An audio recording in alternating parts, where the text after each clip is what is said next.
big game, your first Clásico.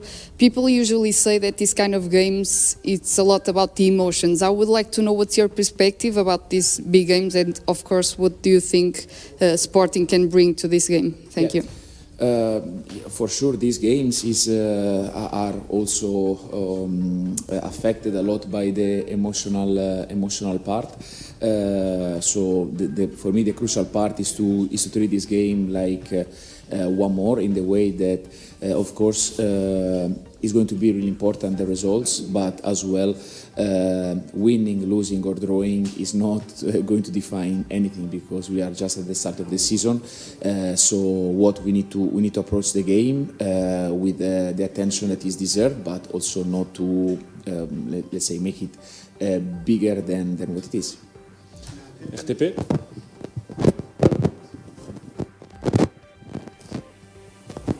Bem, good morning, Mr. André Castro Ribeiro, RTP.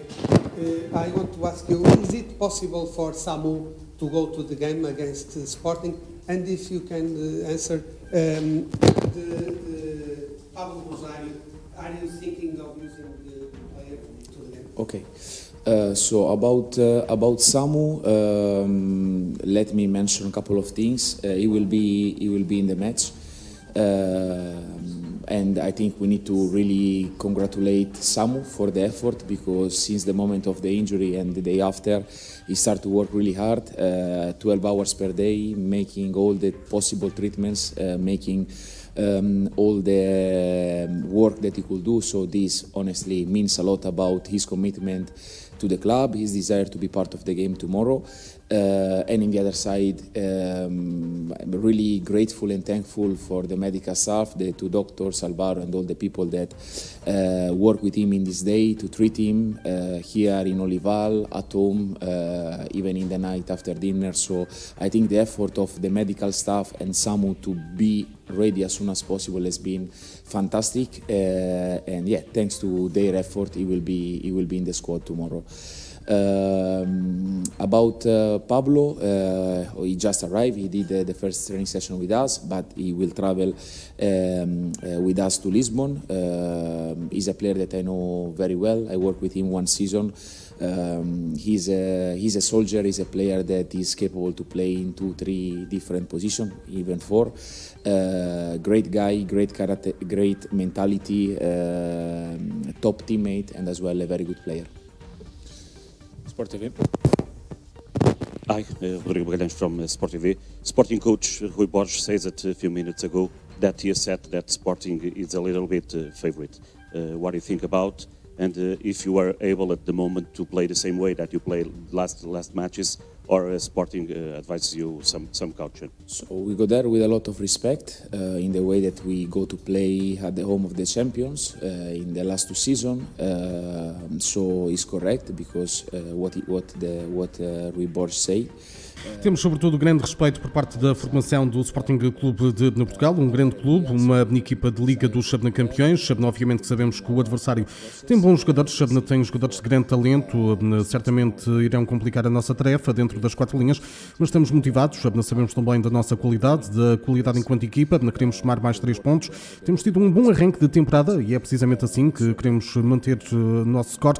Sabemos que não será fácil jogar fora de portas, mas prevemos um bom jogo e queremos vencer. Muito respeito, sobretudo também pelo adversário, e sabemos o que temos de fazer. Lá atrás, 0-0. Bom dia. Hello, coach. Renato Soares from 0-0. I want to ask you about the importance of this match. Sorry to insist a little bit on that. Last year, you won all 4 Clásicos you had in Netherlands against PSV and Feyenoord. I want to ask you, how do you prepare these matches? I know you don't need to really motivate them, the players, for this kind of matches, but how do you prepare them? Thank you. About what you say, the past is the past. Of course, are good memories, like the games that against PSG and Olympique Marseille and Monaco in France the season before. But the past is the past. So now is about the present, the future, but especially about the present.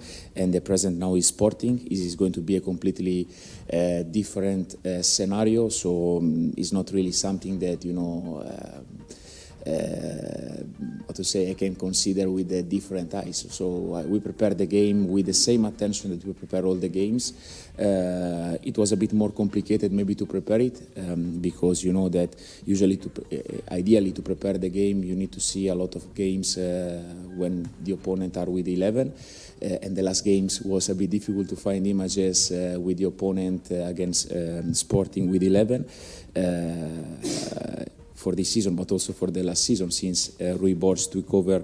He played 23 matches, and in 7, so let's say in 1/3 of the matches, they played against 10 men. So this week we prepare also all the scenarios to play against in inferiority, just in case. JN. Hello, Mr. It's Nuno Amaral from Jornal Notícias. There's a growing idea in Portuguese football that Sporting and also Benfica are still ahead of Porto in terms of construction of the team and even the quality of the squad. But now Porto has the better coach. Do you agree that?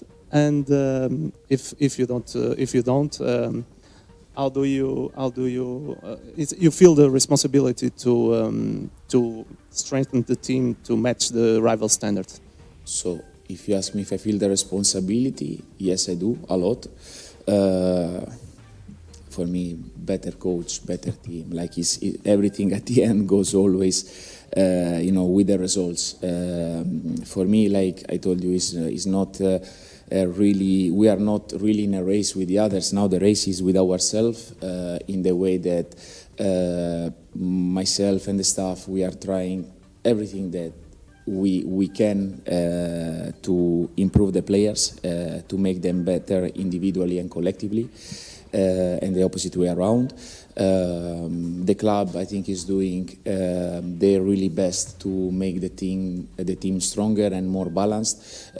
So, as you know, there are still a few days of the market, and we will try to do everything that is in our possibility to reinforce in the position where we feel that we need to take a step forward. In the other side, you mentioned Benfica and Sporting, but there are also other clubs in the league, and with now watching the Europa League draw, like all the clubs are trying to do their best. And to be honest, I have a lot of respect for the work of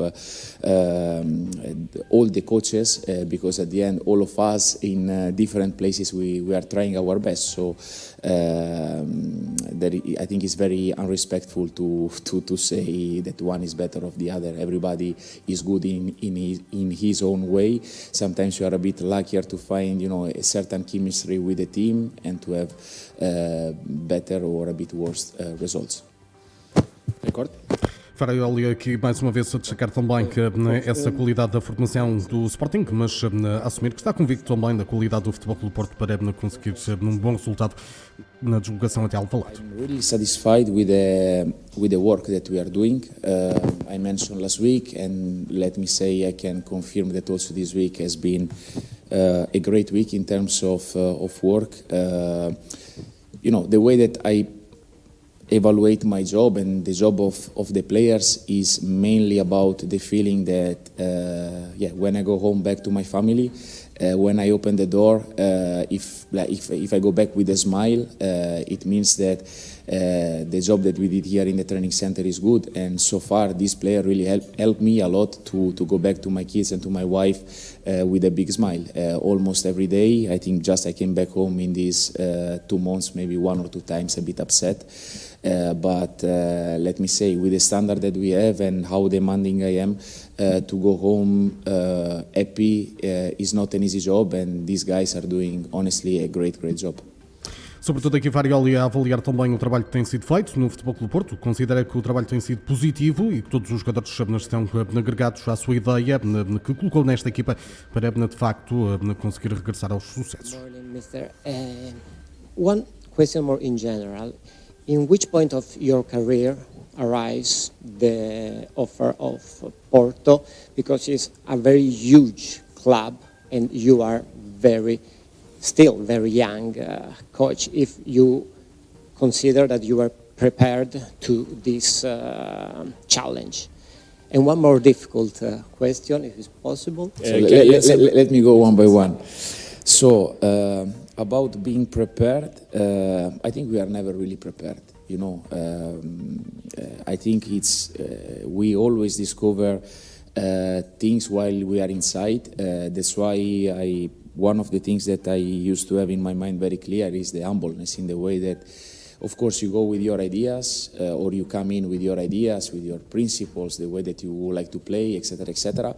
But what I learned in my short career so fast is the fact that in every place where you go, you need to keep open the door for a bit of adaptation. And usually what you pay at the beginning in terms of effort to adapt make you a better person and a richer person in the way that you learn so many things. And from my experience in Qatar, in Italy as well, for the time that I was there, Turkey, France, and now Portugal and the Netherlands, I really learn a lot, and I think that every day I got something to put in my bag, and this one I think is something that I'm really grateful with the life for what I'm learning. After, I think the responsibility to work in clubs like Porto, last season in Ajax, is a privilege.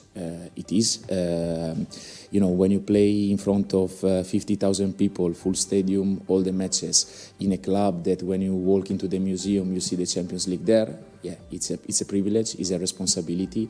And as I said, the only thing that I can do, if I'm prepared or not, is not really on myself to say if I'm ready or not. The only thing that I can do is to prove daily with the hard work that we can put on.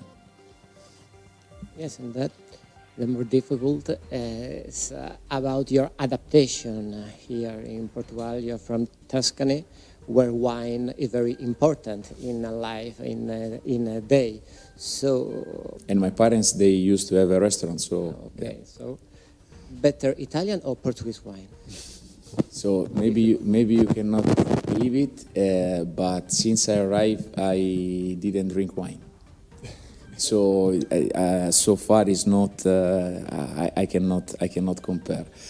So for the moment, just because I don't have comparison, I will say that a glass of red Chianti is still higher. But I'm really curious to see in the next days how is the Portuguese wine as well. Temos ali só mais uma pergunta. A bola, por favor. Hello, Coach Pascoal from Bola. Ask you questions, if I could. First of all, you have a lot of international players after the match of Sporting. In the middle, for instance, we have Alan Varela and Frodo and Eustáquio. They're all going. Bednarek maybe, Zaidu maybe.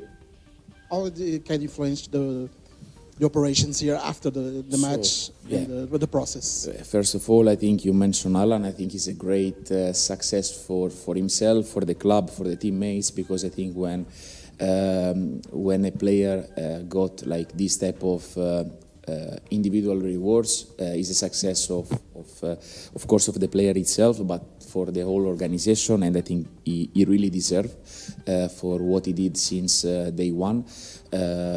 So yeah, hopefully he will bring also some extra energies for the game of tomorrow.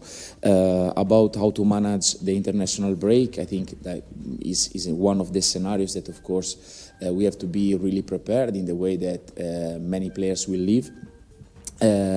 Some other will stay, so it's always a mix between creating the right time for the players to rest and also to work properly, so to give a proper boost in this break. We will try to organize a friendly match that also will give us the opportunity to see more about the second team players, so to work with them for a few days and to see them even closer.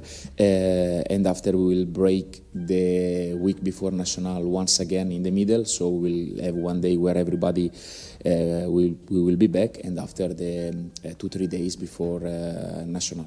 Okay. You spoke about the markets 1 minute ago. We can avoid to ask about Mora and mindset of the player with all this interest of the Altiads for me.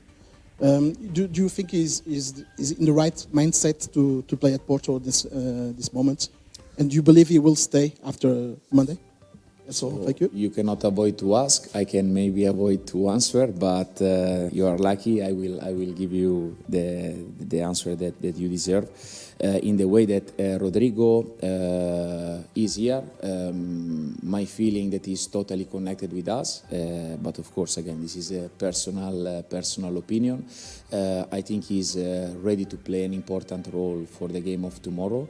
And after, the market is open for a few days more, and as you know, it's not just for Rodrigo, it's for everybody. We have to be, ready for all the possible scenarios, because maybe somebody will leave, maybe somebody will come. As I said, it's not really my topic, because my topic is more about the players that are here, that will travel tomorrow to Lisbon with a full mind and the full energy, ready to turn around also something that is quite historical for Porto. Albalade is the, let's say, worst stadium, where Porto, I think, won just 5 times out of the 27 matches. So I think tomorrow we have the opportunity to turn the history around, and I think all the players that will travel to Lisbon will be ready for that. Obrigado a todos, bom trabalho. Thank you.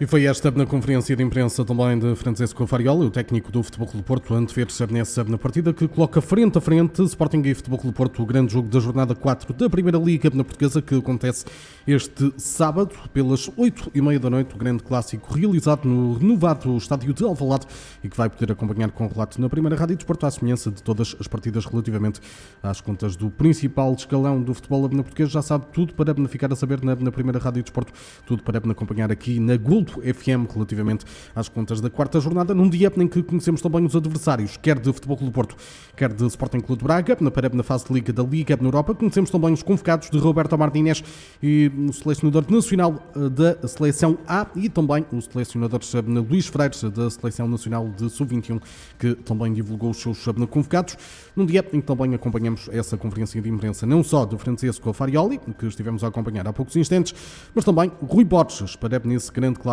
do dia de amanhã, um grande jogo em perspectiva que não vai poder perder e que vai poder acompanhar na Primeira Rádio Desporto. Sporting Futebol Clube Porto pelas 8h30 da noite do próximo sábado. Todas estas conferências de imprensa, todos os sorteios no dia de ontem da Liga dos Campeões, hoje da Liga na Europa, tudo o que pode acompanhar na Primeira Rádio Desporto. Fique atento também aos próximos blocos informativos, onde estará lá toda a informação, toda a atualidade desportiva deste dia de sexta-feira na Gol FM. A edição de desporto na Golo FM tem o patrocínio betano.pt. O jogo começa agora. Siga em permanência a maior fábrica de notícias de desporto do país e do mundo em golo.fm.